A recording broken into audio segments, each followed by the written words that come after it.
देखिए, राजनीति में कहा जाता है कि जितना मजबूत सत्ता पक्ष हो उतना ही मजबूत विपक्ष को भी होना चाहिए।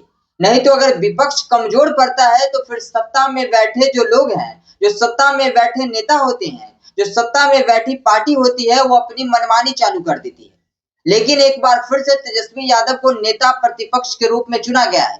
एक बार फिर से तेजस्वी यादव बिहार के विधानसभा में बैठकर एक बार फिर से नीतीश कुमार और सम्राट चौधरी से अकेले भिड़ते हुए नजर आएंगे। एक बार फिर से बिहार के विधानसभा में बैठकर तेजस्वी यादव अकेले नीतीश कुमार और सम्राट चौधरी के आमने सामने दिखेंगे। यानी कि एक बार फिर से तेजस्वी यादव जो है वो विपक्ष की भूमिका में नजर आएंगे। एक बार फिर से तेजस्वी यादव जब जब सत्ता पक्ष कोई गलती करेगा तो उसके लिए अकेले खड़े रहेंगे। यानी कि कह लीजिए एक बार फिर से उसी अंदाज में, जिस अंदाज के लिए तेजस्वी यादव जाने जाते हैं, एक बार फिर से उसी अंदाज में जिसके लिए तेजस्वी यादव जो है वो कहा करते थे कि जब जब सत्ता पक्ष कोई गलती करेगी उस समय तेजस्वी यादव जो है वो सामने खड़ा होगा। तो एक बार फिर से तेजस्वी यादव को जब से नेता प्रतिपक्ष चुना गया है तब से अब अनुमान लगाया जा रहा है कि तेजस्वी यादव एक बार फिर से नेता प्रतिपक्ष की भूमिका में अपनी मजबूती को जो है वो पेश करेंगे और एक बार फिर से वो बिहार विधानसभा जो सदन होगा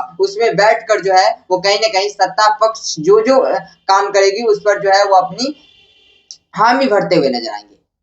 आपको बता दें कि जब एनडीए को प्रचंड जीत मिली, जब महागठबंधन को करारी हार मिली, तो लोगों को लग रहा था कि भाई सत्ता पक्ष जो है वो मजबूत हो गई है, विपक्ष कमजोर हो गया है, ऐसे में सत्ता पक्ष अब मनमानी करेगी, सत्ता में बैठे जो नेता है वो मनमानी करेंगे। लेकिन ऐसा कुछ नहीं होने वाला है। एक बार फिर से जब तेजस्वी यादव को नेता प्रतिपक्ष चुना गया है, एक बार फिर से जब तेजस्वी यादव विपक्ष के नेता में जो है वो सामने होंगे, तो एक बार फिर से वो सम्राट चौधरी और नीतीश कुमार के सामने खड़े होंगे। एक बार फिर से सत्ता पक्ष जो जो काम करेगी उस पर तेजस्वी यादव की नजर रहेगी। जो जो सत्ता पक्ष से गलतियां होगी उस पर जो है वो तेजस्वी यादव अपनी राय देते हुए नजर आएंगे। यानी कि नेता प्रतिपक्ष के रूप में एक बार फिर से तेजस्वी यादव को चुन लिया गया है। लोग तेजस्वी यादव को बधाई दे रहे थे। आपको बता दें कि वही तेजस्वी यादव जो कि लगातार हारने के बाद जो है वो मीडिया से दूरी बना रहे थे, लगातार हार के बाद जो है वो मीडिया जब जब सवाल कर रही थी तो वहां से वो निकल जा रहे थे। लेकिन आज जब विधायक दल की बैठक हुई, महागठबंधन की जब बैठक थी, तो वहां पे तेजस्वी यादव को नेता प्रतिपक्ष चुना गया है।